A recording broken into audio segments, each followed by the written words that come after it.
And here is a beautiful publication from the cover point of view, beautiful publication. What's behind the New World Order? If you saw this in the bookstore, you'll buy it. And it says here, the hidden agenda, almost no one dares to discuss. Won't you like to know? The hidden agenda, which no one dares to discuss. And they're discussing it here. How will it affect you? How will it affect you? Now, everybody will buy this book. This has become a bestseller. But now when you open the book, you find it has really got nothing to do with this New World Order. This is a ruse, a stratagem of selling their books. You read inside that the whole book is concerned with Pope bashing His Holiness the Pope, bashing the Roman Catholic Church. This is one of the sects of Christendom called the Seventh-day Adventists. They published this book. Now, in the guise of telling you about what's behind the New World Order, they now brainwashing you, programming you into bashing the Roman Catholic Church and Baba the Pope. In this book here, this little book, they go on to say that His Holiness the Pope is the beast. In the book of Revelation in the Bible, the last book of the Bible, a beast is mentioned, a creature, who is the filthiest, dirtiest thing, creating evil, and his number is 666. The number of the beast is 6. There's a code name. There's a code name for the beast is 666. Now this book on page 49 proves 3 times over that it is the Pope, is the beast, the Pope is the beast, the Pope is the beast. From 3 different angles they're trying to prove. Then they are now advertising a book. And the title of the book is Will America Survive? Will America Survive? And it has become #1 bestseller in America. Naturally, every American who is literate, he wants to be, what about my country? Will it survive? What is the problem? How does it affect me? And it's a 672-page book. Will America Survive? 672 pages. But this book is 100-year-old.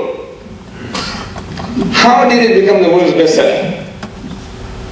It's 100-year-old. Oh, the Americans are geniuses.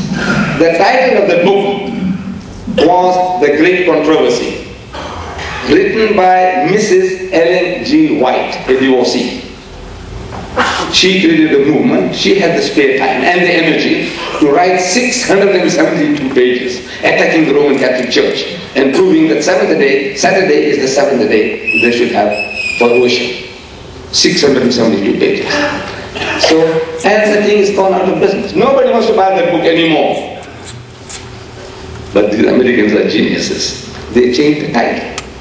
The title of the book is the same, 672 pages, written by Mrs. Ellen G. White. You change, give it a new clothes, new uniform. The new title is Will America Survive? And it's become a bestseller. Same book, same name, but different game. Same name, different game.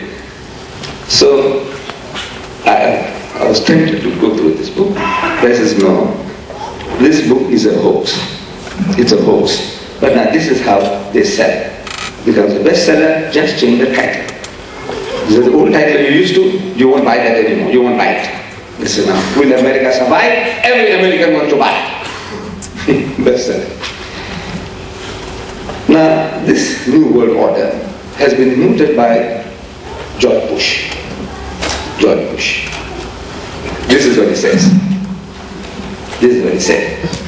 It is a big idea. This New World Order is a big idea. A New World Order where diverse nations are drawn together in common cause. Diverse nations, different nations get together, common cause. Only the United States has both the moral standing, only the United States has the moral standing and the means to back it up, says President George Bush in his State of the Union address, reports the Los Angeles Times of 18th February 1991. So America has come to the forefront to lead the world into this new world order. And we can see she has the moral standing.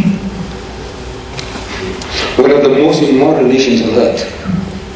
And she claims to have a moral standing. In the United Nations, more than 100 resolutions had been passed, had been mooted against her illegitimate child Israel. And every one of them, America vetoes. The whole world is on one side, and America and the illegitimate child Israel, they are on the other side. They win the day. They have the power of veto. They have the big stick. That's a moral standing. 110 resolutions she vetoed. Anything you say about Israel, she says veto. Anything the whole world says about Israel, veto. Veto. Veto. More than 110 vetoes in the United Nations. That gives her that moral right to now go and throw her weight all over the world, wherever in Somalia, they're knocking heads into the Somalis. In Bosnia, Herzegovina, the people, the Muslims are struggling there to survive. And in that they have imposed an embargo, an arms embargo upon the Muslims, a small community of Muslims, surrounded by the Croats and the Serbs, well armed. They have their own mission factories, they manufacture, but now for the Muslims, arms embargo. Nobody dare supply them with arms. And this is the moral standing. This is the moral standing of these Western nations, so-called Christians. But whatever evil they do, they have a Christian banner. They say this is Christendom, this is Western Christianity. Britain, France, and America. They are the main Security Council members, and they veto anybody who says no, no, no. Anybody tells you, says, look, please help the Bosnian Muslims. You know, every nation has a right to self-defense. It's a fundamental human right. Gibbon, the master historian, in his Decline and Fall of the Roman Empire, he said that in the state of nature, every person has a right to defend his person and his possession, and to extend his hostilities to a reasonable amount of satisfaction and retaliation. Everybody has a right to defend himself, his wife, children, family, possessions. Everyone has a right, but not the Muslims. The Muslims of Serbs, of Bosnia, they have no right. Let them be slaughtered, massacred, ethnic cleansing, wipe them out. Mitterrand, the Prime Minister of France, he said, I will never allow Islamic State in Europe. I will never allow. Who are you? You are a God. What makes you to say that? No, it's a might that you have. If a nation, a group of people, they choose, look, we'll have a communist system. They have a right. The majority of the people in a piece of land, they say we want to have a communist system. They have a right. They said we want to have a Hindu system. They have a right. They said we want to have a Christian government. They have a right. The majority of the people in any situation, they have a right to choose a way of life that they want.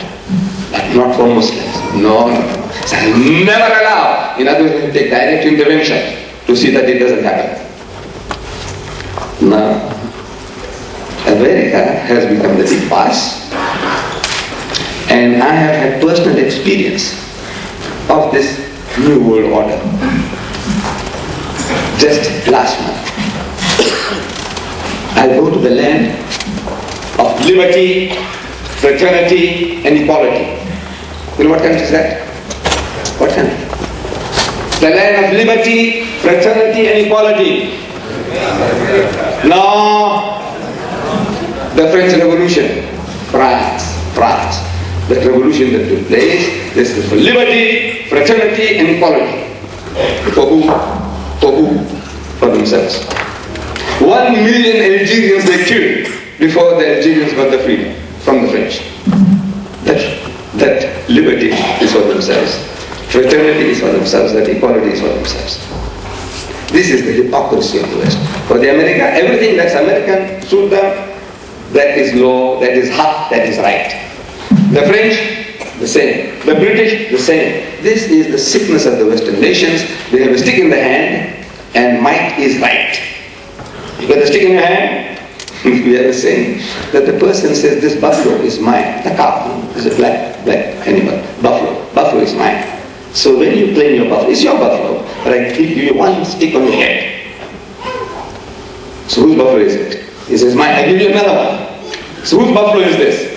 You have to say, uncle, it's yours. The stick is in his hand, everything. Mine is right.